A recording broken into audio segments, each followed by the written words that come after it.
Hi guys, it's Bob back again, and today we're going to do something very cool. It is Thursday. I'm going to break free from my review area there, and I'm going to walk over here, and I have just a lot of toys and stuff over here.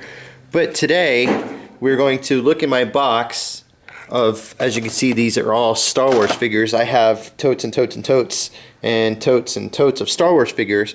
But these are all from like episode 1, episode 2 to episode 3, and a lot of Unleashed figures and a lot of that kind of stuff. So, but today we are going to take something out of that box, and I will come back over here, and it is Thursday, so it's Throwback Thursday.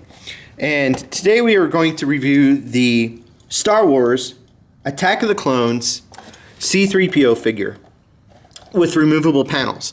And I just opened this up. I haven't even played with them. We're just going to kind of do the reaction right here on the screen. I think it'd be more fun to see my initial reaction of the figure as you guys find out also. Here you can see you have the figure, you have removable panels, you have him all set up. Hey look, his arm's kind of red just like the new movie. And you have a carrying case. And little bio here. I will read this for you real quick. We will move the light a little bit. This bio says, there you can read it on your own too if you want. 10 years after the fight to save Naboo from invasion, the galaxy is on the brink of war, civil war. Under the leadership of a renegade Jedi, thousands of solar systems threaten to succeed from the Galactic Republic. A courageous knight, his impulsive and headstrong apprentice, and a queen-turned-senator are drawn to the heart of the conflict and the beginning of the war. C-3PO, this is from 2002, and this is number 4. As you can see here, it says, built but left unfinished by Anakin Skywalker 10 years earlier, C-3PO longs to be fully assembled. While living with Lars and his family on a moisture farm near Mos Eisley on the planet Tatooine, C-3PO finally receives his first outer casting when he is visited by Anakin and Padme. So when he goes back to look for his mother on the planet, he goes and actually fixes C-3PO. So I'm going to put this to the side, not to the abyss, that way. It's going to go to the save pile because it's cool packaging and it's vintage. And so in the package, you actually get this little kind of display, and it looks like the moisture farm there on Tatooine. We'll put that off to the side real quick. And we'll bring in the figure himself, and we'll bring in the case, and we'll lower the camera so you can actually see what I'm doing here. And we'll zoom in just a tad bit. Okay, here we go.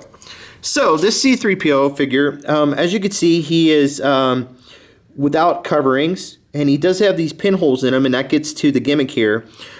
He is in the 3 3/4 inch line. He seems a little bit bigger than that, but on the back side you can actually see he has his coverings, and that's just part of the gimmick there. Pretty cool. He is kind of standing off to the side a little bit. As you can see, it kind of curves from his waist. You can see it a lot better there. He's kind of cockeyed there. His articulation is very minimal.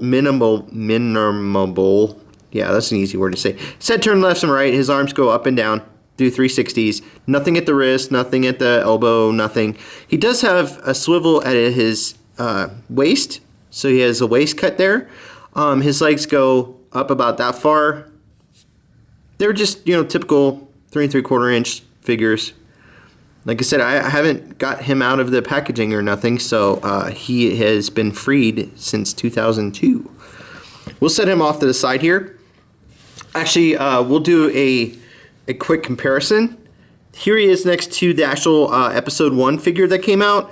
You can see they're about roughly the same size. He might be a little bit bigger, but the paint is very lacking on this, where this you can actually see all the gears and all of the motors and stuff like that. So that's a really cool figure, and I'm glad I have him.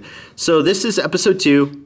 As you can see, there are some minor differences. He has a gold foot there, and he has like this reddish kind of maroon color foot.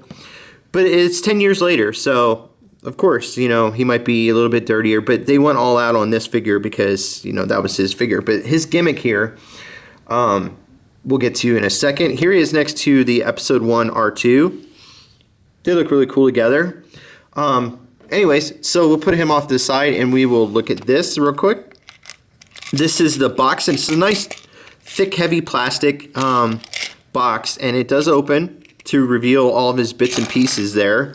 We'll knock all the bits and pieces out, and you can see he comes with like a chest plate, and these just have pegs, and they go right into the peg holes there. He has shin protectors, shin guards. He does have like thigh protectors, thighs. He has his arms right here and here, and then he has his iconic faceplate right there. Very cool. So let's get to putting this guy together. So what you do is, I think this just kind of, there's a little groove, I don't know if you can actually see what I'm doing. There's a groove right in the top that just kind of fits right over his head there. So you just have to kind of line it up, I reckon. Like I said, I've never done this before, so this is live on camera. You get to see it as I see it, and it's really not a good fit. It's really tight. It doesn't come off very well. And his eyes kind of line up there. It's not perfect, but it'll do. There you go. His arm has a peg hole right there. As you can see, a peg hole and a peg, and the peg should just clip right into that hole there, I hope. With the greatest of ease, just pop that right in there. Does it stay? Yeah, it kind of does. His other arm, just the same thing, just like that. You find the hole, line everything up, press it in. This one popped out. Maybe I didn't have it in perfectly. There you go. So now he has his arms. We're getting there. His chest piece just clips right in, just the hole and the peg. Hole in the peg. Stop making noises over there, Abyss. I don't know if you guys can hear that, but something's going on in the Abyss that's making noises.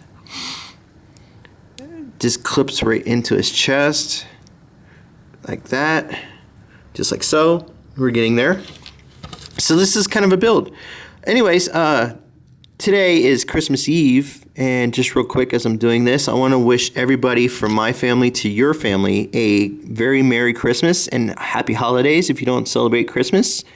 Kwanzaa, Hanukkah's about done with. I think I put these on the wrong side. I'm sure because they kind of don't line up very well. Yeah, okay. So we'll just put this here and here. And anyways, I wanted to wish you guys all a happy holidays, and I hope your family is going to have great times together. No matter what you celebrate, hopefully you just take time out of your day and hug your loved ones and appreciate everything you do have, because there's people in the world that don't have a whole lot, and so what we take for granted, they wish for. So just, take time, and there you go. So there's the figure. He looks really cool, and we'll do another comparison. So there he is. What do you mean naked? There he is naked. There he is, his first outer coverings. As you can see, it makes him a lot thicker and more of that iconic C-3PO look. He does have his gears that come out underneath his knees there, the wiring in his stomach. So he still has the articulation. All that stuff, putting on that stuff didn't hinder it at all. His head still does turn left and right a little bit, but I don't think I have his chest the whole way down. As you can see, there's a gap right there. I'm sure that's just, I don't know if it's from over age or you gotta really push it in till it snaps. There you go. So that clears it up. So his head does turn now. Very cool. So there he is with his coverings, and this is set. I don't know if you could still find him. You can kind of find him probably on eBay and whatnot, but there you go. You can put that little diorama behind him, and you can zoom in, and it will look like he's right there on the moisture farm on Tatooine. After Anakin actually put some covering on him. And if you watched the new episode 7 that's out, you see that he has a red arm in that. It is a shiny red arm, but even back on episode 2 in 2002, his arm was a different color. As you can see right here, it is that maroonish color. So it seemed like that arm for some reason always was a weird color. So it kind of kicks back to that, I don't know if you want to say pay homage to it, but as you can see, his foot and his arm on that side are different colors. So anyways, So there's the Throwback Thursday of the Attack of the Clones C-3PO protocol droid with removable panels.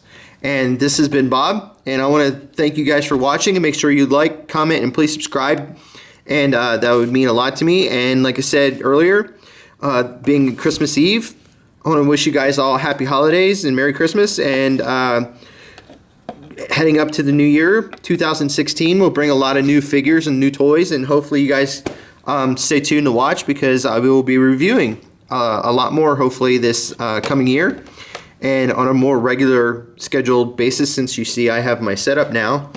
And anyway, so thanks guys. We'll talk to you guys later. Have a great day, morning, afternoon, wherever you are, and happy holidays. Merry Christmas.